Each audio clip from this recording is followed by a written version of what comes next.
Hi, I'm Caleb. Hi, I'm Darien. And we are back with our 5-1 Yes. favorite spooky board games of all time. Yes. Yes. So excited for this. This time he shall start the countdown. Yes, I sure will. But yeah, so again, we have no idea what our top 5 of each of us are. Yeah. So that's really exciting. And he plans on guessing my top 3. Yes. Are you going to guess mine? I am not going to guess his because I genuinely do not know because his list has surprised me thus far. Really? Okay, yes. Cool. So if you haven't seen our previous video, we have our 10 to 6, so please watch that one. It will be tagged down below. Yes. So And check that out before you watch this one. Yeah, so pretty much have been staying in the same exact shirt the whole week. And you did change a little bit. Yeah. But I'm sitting in my own stench. We sat in this same position. Yeah, no, we haven't moved at all.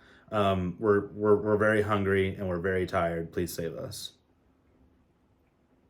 But anyways, let's get back to the video. All right. There's a cat back there.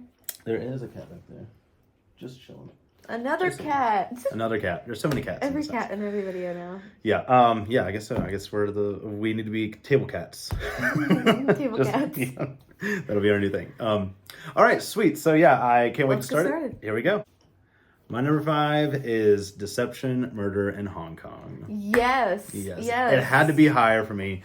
I feel. Oh yeah, my I understand. Gosh, what a game! I want to play it like it's the only party game that I am always down to play. Like there's a lot of party games I'm like, I guess we could play this because we're in the medium to heavy range of games. I think kind of or more we lean heavy. More deeper experiences than party games. But that's why I love this because it can give you that experience. It gives you that same feel as a deeper experience. What's so amazing is the stories that the forensic scientist tells because that's what you're doing. All you're doing is saying, oh, so this is a bottle of poison as the clue card, and this is whatever it might be. But pretty much what you do is at the very beginning of the game, everybody's closing their eyes, and then the murderer, or the forensic scientist says, all right, murderer, open your eyes, and please pick 2 cards, a clue card and a means card. And, you kind of want it to be pretty much different from one another. Completely different. Yeah, the harder it is for the forensic scientist to be able to point fingers at you, the better. Yeah, exactly. Or for the investigators to find you out because you don't want because at the beginning of the game everybody's like, oh my gosh, who is it? So what they're doing is just lightly pressing on which one they want, and then they close their eyes and everybody opens their eyes. So immediately everybody is like, what's going on? And then so the forensic scientist just kind of says, okay, they died in this manner. They were loss of blood, or they whatever it might be, poisoned, something like that. And then they have like a location. They'll have when it was found, all these things. And what is so great is that story. That's why I love playing the forensic scientist because I make up you have to make up the story of what really happened based on those items. Yeah, exactly. And sometimes I'll play off of who's around the table. It's just such a good game. And so like I said, anytime somebody wants to play it, I will play it.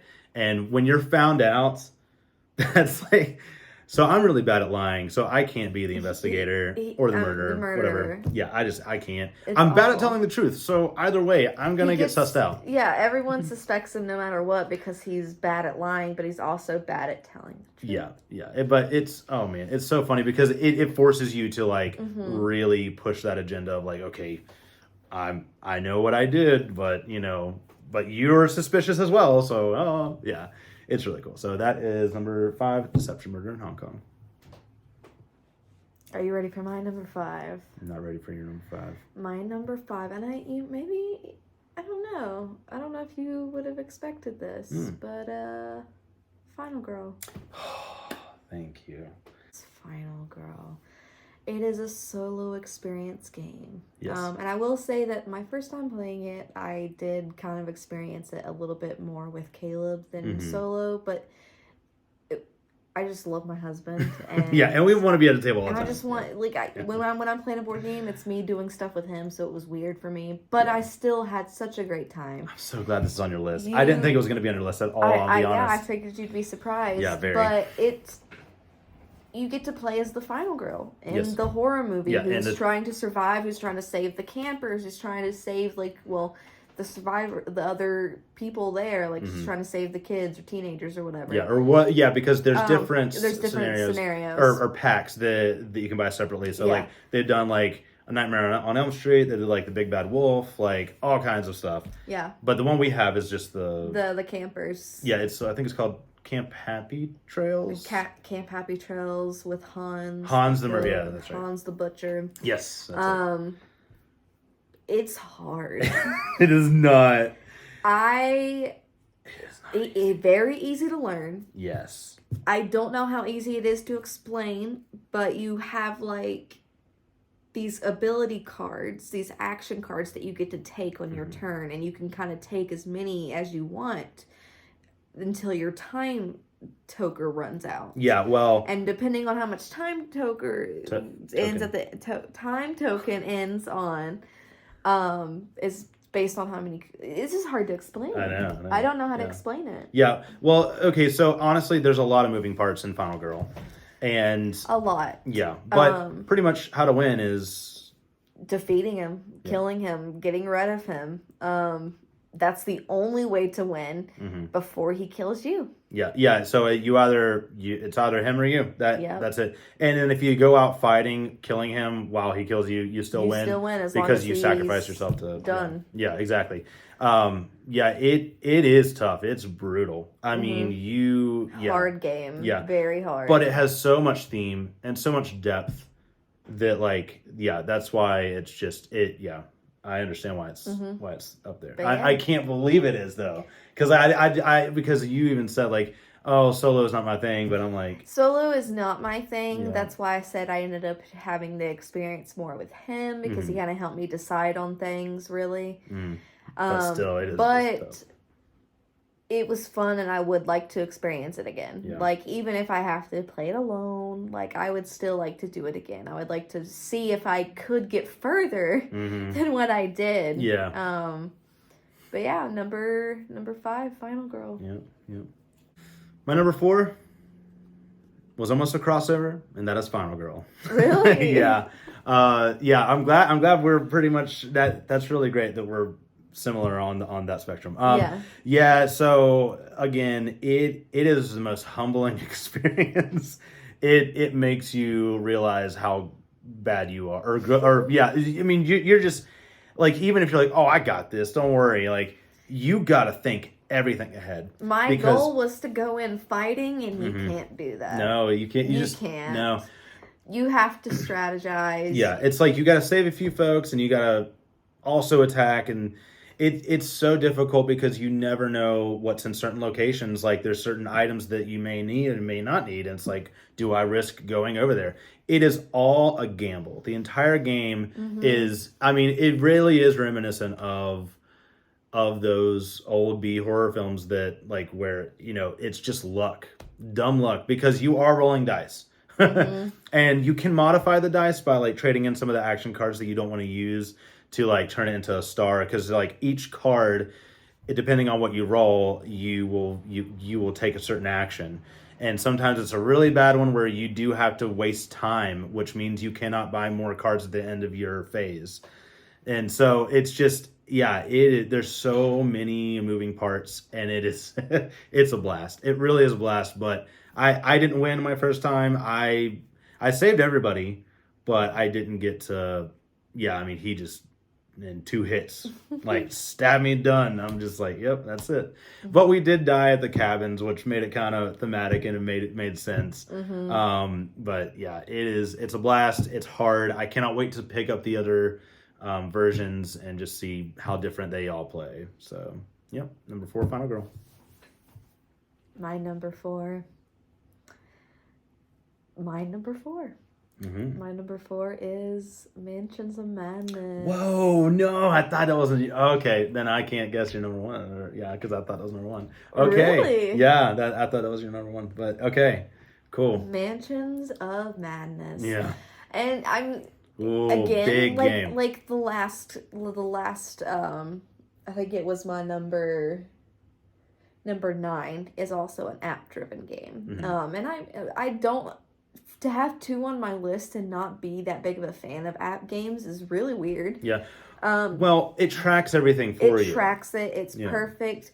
The only thing that I might have a problem with Mansion Madness is how hard it could be to do like a big tabletop with friends doing it without having it hooked up to the TV. Yeah, sure, because it's really cool to see on the TV. It is really cool to see on the TV. Just cast it directly.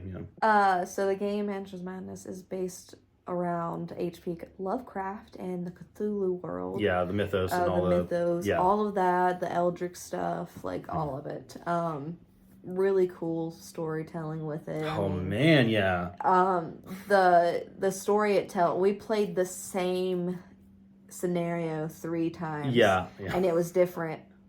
Basically each time. Yeah. No. Okay. So the first time that we played it, so the app tells you what you're hearing around you, what you're seeing. Like it basically explains everything that you're seeing, and it shows you the mansion, like basically. Yeah. I mean, pretty much the board that you already set up. So there's tiles of like the first entry hallway, and then there's like a kitchen to your right, but you haven't opened the door yet, so you don't get that tile yet. Oh yeah. So it kind of plays a little bit like Betrayal at House on the Hill in that retrospect, but it's very different. It tells you what tiles to place. It's not random. Yeah, exactly. So.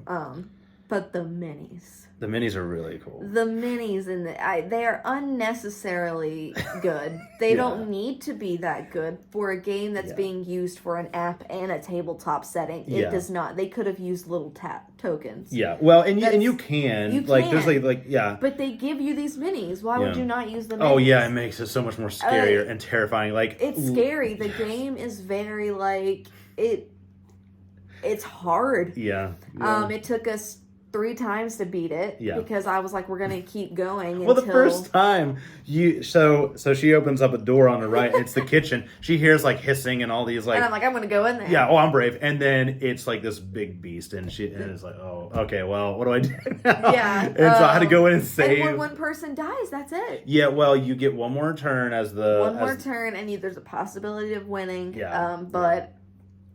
You can't. Yeah. Oh man, the odds are against you. Second time we were right there. Yeah, but no, the odds are truly against you. They are. Yeah, it's like. But like I said, we played the first scenario 3 times and it was different. I mean, little things were different. Most of it was the same. I think it's because it was the very first scenario, but it was still different. And I didn't get annoyed seeing the same things or doing similar things over and over again because it was different enough. Yeah, exactly. I mean, I would play the same scenario again. However, I've heard that other ones are way deeper and they're completely different each time we play.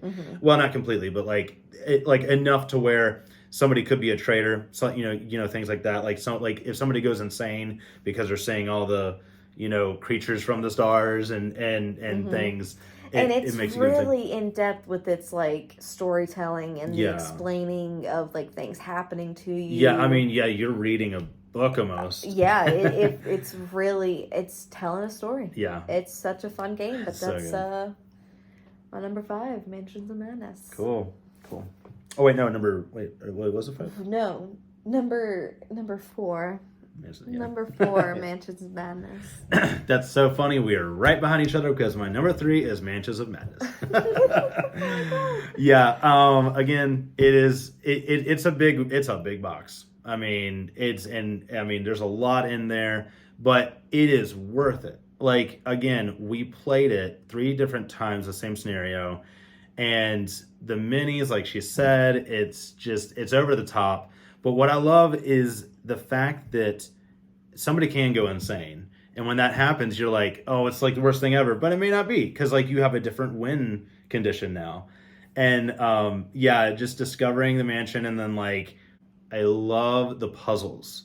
So the puzzles you have to do through the app. And it's like slide puzzles. And it's like code. Based on what your ability level is. Yeah, that's how many turns you actually get to try to solve the puzzle. So if you don't have enough and you can't solve it, you gotta wait until the next turn to solve it. Oh yeah. And it's just like it's like nerve-wracking because it's like, am I gonna make it to the next turn? Yeah. Because what's gonna happen on the Mythos phase? I like, know. Oh, everything it's so scary. could go terribly wrong. It makes your tension just build up, like the anxiety that you get. It's so cool. It kind of plays like a role playing. Yeah, you game. get into it. Yeah. It's like, okay, I'm gonna go over here. Oh no, be careful! Like it's very because like each character has like their own little story, and we and played you it with 4 characters. Like we were 2 characters each. Yeah, and it worked pretty well. It was pretty easy. Yeah. I would love to see it with like with a higher player proper count. 4 players. Yeah, that would be fun. Yeah, because then I think they take out all like the betrayal type cards. So like if it's more people, you have more of a chance to have somebody betray you. Yeah. So that is number 3, Mansions of Madness. Do you want to guess what my number 3 is? Yes. Okay. So it Arkham Horror, the card game. Is that your guess? Yes. No. Sorry.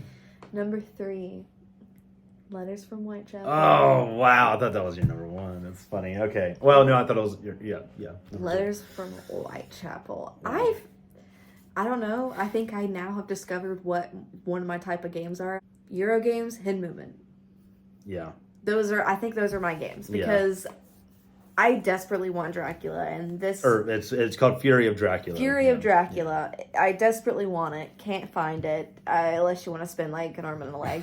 But it's just out of print, and it needs to be. This in production. game I heard was close to it. Yeah, I think so. Apparently, Scotland Yard was like one of the first hidden movement games, and then Letters from Whitechapel is like what a lot of other hidden movement games are based around. So yeah. Letters from Whitechapel, you play as Jack the Ripper, who is trying to escape these police officers, who I believe were actually real different police officers. Yeah.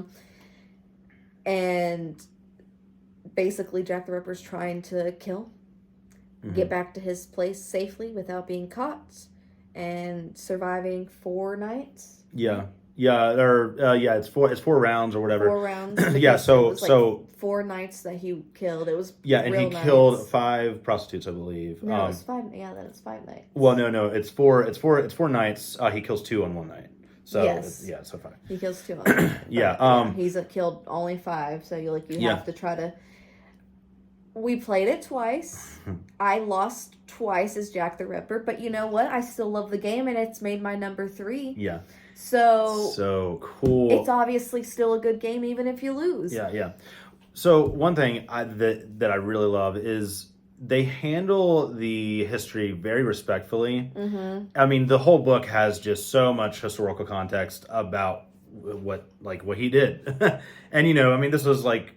Has it been like 150 years? Or it's been like more than 130 years, I think, that he's, I don't know. something like that. But yeah, it was 1888, I believe. Yeah, so it's been more than, but no, I really appreciate that they handle it very respectfully, because one of the most tragedies that I guess it was never solved, right? Yeah, they never caught him. Yeah. So, but yeah, it's so fun playing as the police officers too. Because I'm excited to play it again and play as the police officers. Yeah. I would like someone to also see how hard it is to be Jack the Ripper. It's because scary. It's almost impossible. It's scary, I bet. Because you kept going like, oh, please don't pick 42 or whatever I had it is. to keep trying to just think and assume that they're not going to go there. I'm going to hopefully be safe. But yeah. It's a good game. Really fun, and I can't wait to play it again. Yeah. Number 3, Letters from Whitechapel. All right. So, you want to guess my number 2? No. No. All right. I can't believe it's here. My number 2 is Nemesis. Nemesis is a dream come true for me for board games. And I'll go ahead and say, I think number 1 and number 2 can kind of fluctuate at this point. I tried not to go off recency bias for this, but Nemesis is, oh man, it's everything I want in the game. It was just so fun. It was so fun. So and terrifying. It genuinely. I have never had a board game, be it other than Dead of Winter when I very first played it. I've never had a board game properly scare me. Yeah, and actually make me be like, what is happening? Because yes. I kept getting surrounded by noises, and it's just like you don't know what's going to pop out. Yeah. And somehow we kept getting very lucky of me drawing the blanks out of the bag. Yeah. Don't know how that happened. There's only one blank in that bag. But one blank. Yeah. So what it is, it's not Alien. It's not. It's not Alien, the movie made into a board game, but it kind of in a way is. It's very reminiscent of the films of Alien. Or just like a lot of sci-fi horror. And oh my goodness. The story it tells too. There's a lot of things to learn and know how things work, what things do. Yeah, it's not rules heavy. It's really not, because you can only take like 2 actions, but you can do a lot. And a lot can happen within those 2 within the 2 actions. Yeah, sure. Because like you can move to a location and like, oh no, there's a malfunction in this room, and I can't There's really a lot explain. of different ways to lose. There's a couple different ways to win. Yeah, and your win condition is always different. But again, it's another trader like. I mean, you can just like... It's every man for themselves. It really is. You don't work together. You want to leave... You can try to work together and hope that the person's not screwing you over. Yeah, or maybe... I mean, it's... I don't even know how to explain this game, but there's a lot of moving parts. It doesn't deal with luck too... Well, it does deal with luck quite a bit, because especially when you draw from the bag. If you get the queen... Oh my god, the queen end of the game. The minis in this game as well. Yes. So this is a game that is out of production. I managed to find it at our local, kind of almost local game store, about 45 minutes away.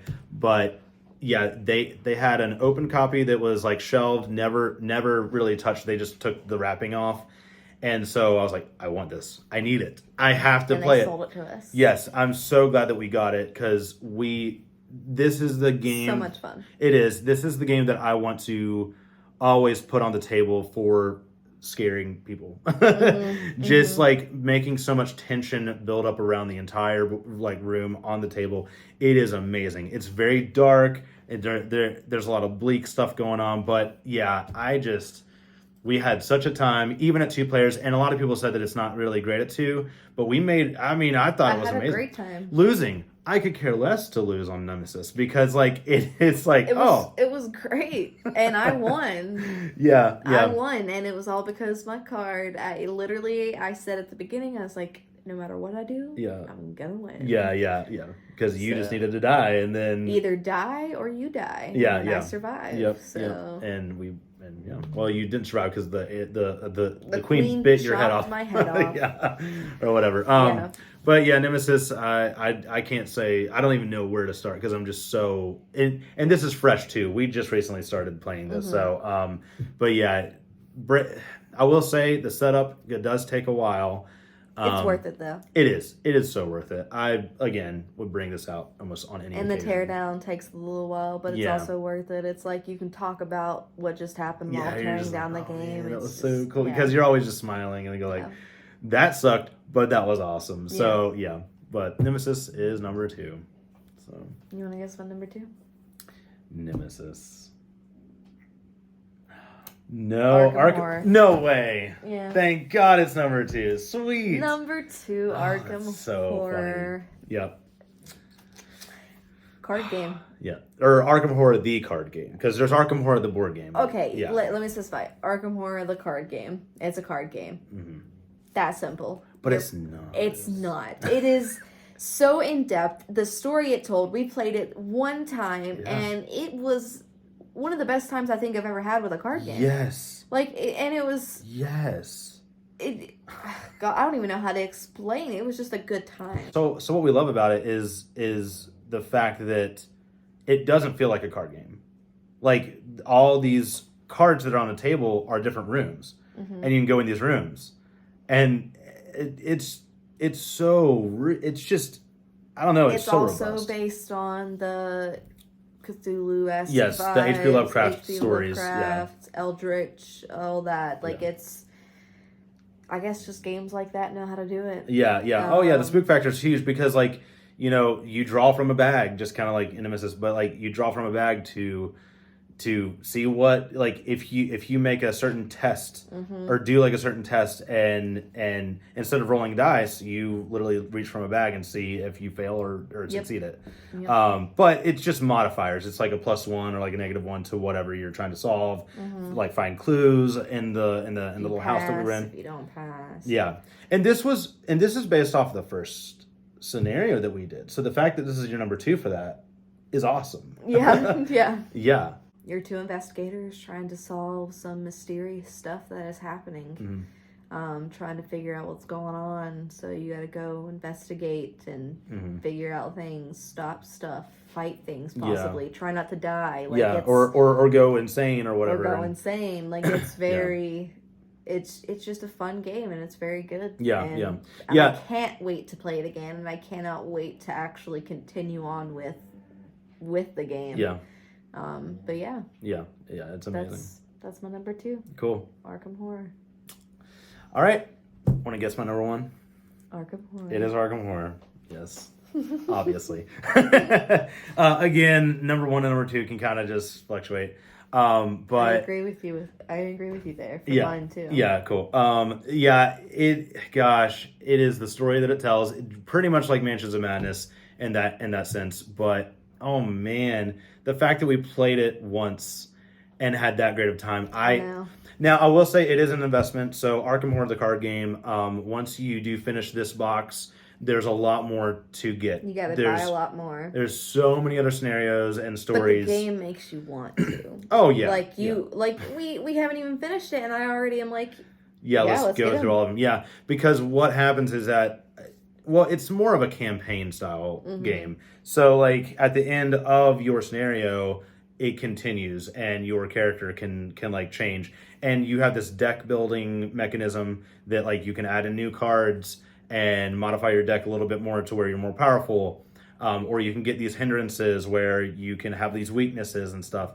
And, just working together is so fun. I mean, the way that we work together too is like, okay, so do you want to be the lead investigator on this part? Do you want to have this option to do? It's a lot of communication. It's a good game to be able to just talk to the other person. Yeah. Oh yeah. It's if you want a game where you're actually working together and doing things, that's the game. Yeah. Oh yeah, for sure. I mean and now, so we have the original version, the revised edition. I think you can play with up to 4 players in that box, but with just the base game of the one we have, it only goes to 2. That's all we need.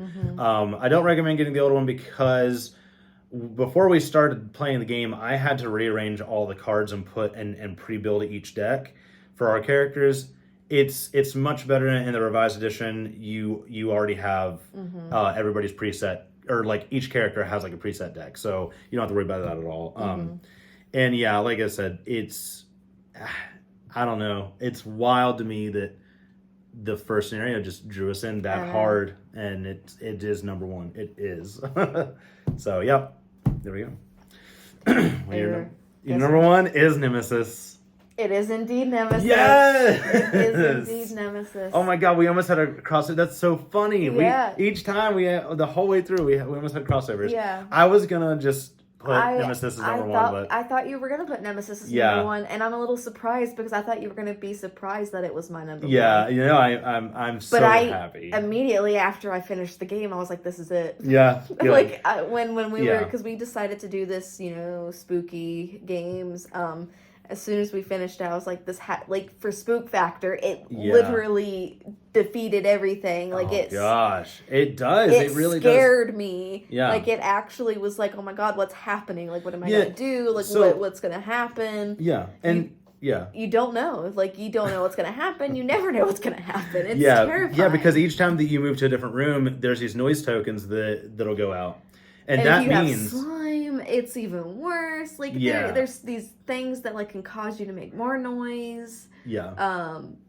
And it was awful because I kept getting surrounded by just noise. Well, we kept getting when we lucky. played it originally, we thought the noise was like us like walking, but the noise is actually like noise we're hearing, like from the intruders, they call it. Mm-hmm. I don't know if they can copyright aliens, not aliens. or aliens, or the xenomorph or whatever they call it. So it's, I don't know, the fact that we got so lucky on our first time, and the fact that it was such a good play, we didn't die immediately. Mm-hmm. Like, because we thought we were.